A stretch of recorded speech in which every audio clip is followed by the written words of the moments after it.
Hello friends, welcome to our YouTube channel वेबटेक solution. आज हमारे वीडियो का टॉपिक है types of inheritance. So friends, आज की वीडियो में हम बात करने वाले हैं टाइप्स ऑफ इनहेरिटेंस की। जो इनहेरिटेंस है बेसिकली उसे 5 टाइप में डिफाइन किया गया है। Single inheritance, multi level inheritance, multiple inheritance, hierarchical inheritance and hybrid inheritance. तो सबसे पहले हम बात करते हैं सिंगल इनहेरिटेंस की। जो हमारे सिंगल इनहेरिटेंस होती है बेसिकली इसमें 2 क्लासेस होती हैं, class A and class B. जैसा कि ये सिंटैक्स में आपको देख सकते हैं कि मैंने क्लास ए क्रिएट की है और क्लास बी क्रिएट की है और क्लास बी को कोलन के थ्रू क्लास ए से कनेक्ट किया है या बेसिकली इनहेरिट किया है। तो हमारी जो क्लास बी है वो हमारी सब क्लास है जिसने क्लास ए हमारी सुपर क्लास के सारी प्रॉपर्टीज़ और एट्रीब्यूट्स को मतलब बिहेवियर को कैरी किया है या इनहेरिट किया है। आप यहाँ डायग्राम भी दे सकते हैं कि क्लास ए अपनी सारी attributes and property class B के साथ लिंक आउट या शेयर कर रही है और हम क्लास बी के थ्रू क्लास के सारे प्रॉपर्टीज़ या मेंबर्स को यूज़ कर सकते हैं। अब हम बात करते हैं मल्टी लेवल इनहेरिटेंस के बारे में। हमारी मल्टी लेवल इनहेरिटेंस में बेसिकली एक सिंगल इनहेरिटेंस में जैसे कि हम सिर्फ 2 क्लासेस का यूज़ करते हैं, पर मल्टी लेवल में मोर देन 2 क्लासेस होती हैं। जैसे कि यहाँ सिंटैक्स है जहाँ मैंने 3 क्लासेस क्रिएट की है, class A, class B and class सी।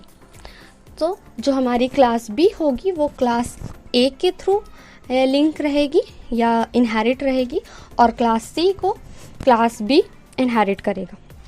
जैसे कि आप सिंटैक्स में देख सकते हैं कि मैंने कॉलन के थ्रू क्लास ए को क्लास बी से लिंक किया है, मतलब इनहेरिट करवाया है, और क्लास सी को क्लास बी से।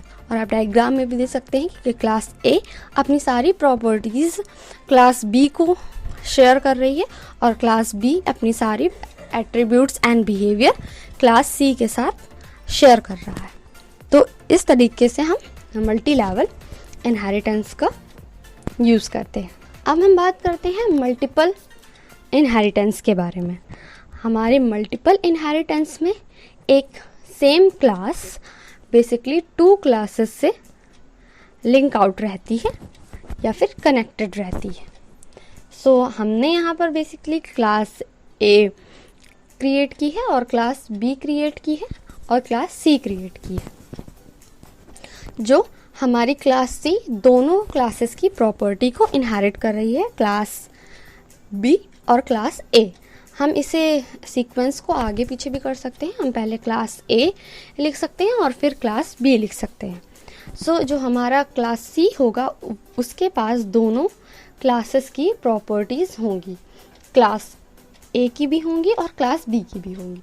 सो बेसिकली एक तरीके से क्लास ए और क्लास बी की सारी प्रॉपर्टीज़ को क्लास सी अपने आप में इनहेरिट कर रहा है। और उसके बाद हम बात करते हैं हमारी हायरार्किकल इनहेरिटेंस के बारे में। हायरार्किकल इनहेरिटेंस में मोर देन 5 क्लासेस, यहाँ पर मैंने 5 क्लासेस ली हैं, इससे बड़ा भी स्ट्रक्चर इनका हो सकता है। हम हायरार्की में मोर देन 3 क्लासेस या 4 क्लासेस ले सकते हैं।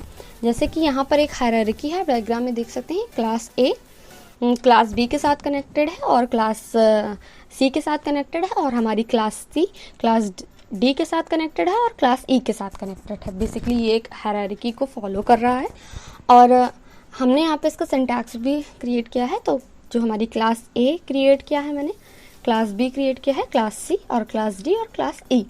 सो जो हमारी क्लास बी है वो क्लास ए की सारी प्रॉपर्टीज़ को इनहेरिट कर रही है और हमारी क्लास सी भी क्लास ए की सारी प्रॉपर्टीज़ को इनहेरिट कर रही है और हमारी जो क्लास डी है वो क्लास हमारी सी की प्रॉपर्टीज़ को इनहेरिट कर रही है और क्लास ई हमारी क्लास सी की प्रॉपर्टीज़ को इनहेरिट कर रही है। तो बेसिकली सारी क्लासेस के पास क्लास ए की भी एट्रीब्यूट्स एंड बिहेवियर अवेलेबल हैं और क्लास सी के भी अवेलेबल हैं प्रॉपर्टीज़। सो हमारी क्लास ए सुपर क्लास है और बाकी हमारी सारी सब क्लासेस हैं जो हमने क्रिएट की हैं।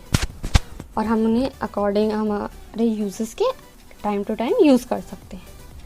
Code reusability. उसके बाद हम बात करते हैं हमारी हाइब्रिड इनहेरिटेंस के बारे में। हमारी हाइब्रिड इनहेरिटेंस 2 इनहेरिटेंस को मिलकर बना होता है। हमारी मल्टीपल इनहेरिटेंस और एंड मल्टी लेवल इनहेरिटेंस का एक तरीके से ये मिक्सचर होता है। सो फ्रेंड्स, जैसे कि आप सिंटैक्स देख सकते हैं हाइब्रिड इनहेरिटेंस का, हम लोगों ने क्लास ए क्रिएट की है, class B, class C and class D. तो जो हमारी क्लास बी है वो क्लास ए की प्रॉपर्टी इनहेरिट कर रही है और क्लास सी हमारी क्लास ए की प्रॉपर्टीज़ को इनहेरिट कर रही है, और जो हमारी क्लास डी है वो क्लास बी और क्लास सी की प्रॉपर्टीज़ को इनहेरिट कर रही है। तो बेसिकली जो सारी क्लासेस हैं वो मतलब क्लास डी के पास, जो कि हमारी सबसे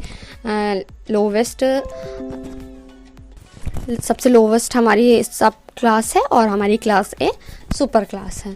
सो आप इसका स्ट्रक्चर भी देख सकते हैं कि क्लास ए क्लास बी की प्रॉपर्टीज़ को इनहेरिट कर रही है, हमारी ए क्लास सी जो हमारी है वो क्लास ए की प्रॉपर्टीज़ को इनहेरिट कर रही है, और हमारी क्लास डी जो है वो क्लास बी और क्लास सी दोनों की प्रॉपर्टीज़ को इनहेरिट कर रही है। सो फ्रेंड्स, जैसे कि आज हमने बात की टाइप्स ऑफ इनहेरिटेंस के बारे में कि उसके कितने टाइप्स होते हैं और हम कैसे उसके सिंटैक्स को यूज़ करते हैं। और अब आज के वीडियो के लिए बस इतना ही। आगे हम बेसिकली हर इनहेरिटेंस का एक एग्जाम्पल भी देखेंगे और समझेंगे कि हम प्रोग्रामिंग में उसे कैसे यूज़ कर सकते हैं। सो आई होप आपको ये वीडियो पसंद आया होगा, आपके लिए इंफॉर्मेटिव रहा होगा। So please like, share, comment and subscribe to our वेबटेक Solution YouTube channel and press the bell icon कि जब भी हमारा न्यू वीडियो आए आपको नोटिफिकेशन मिलती रहे। Thanks for watching.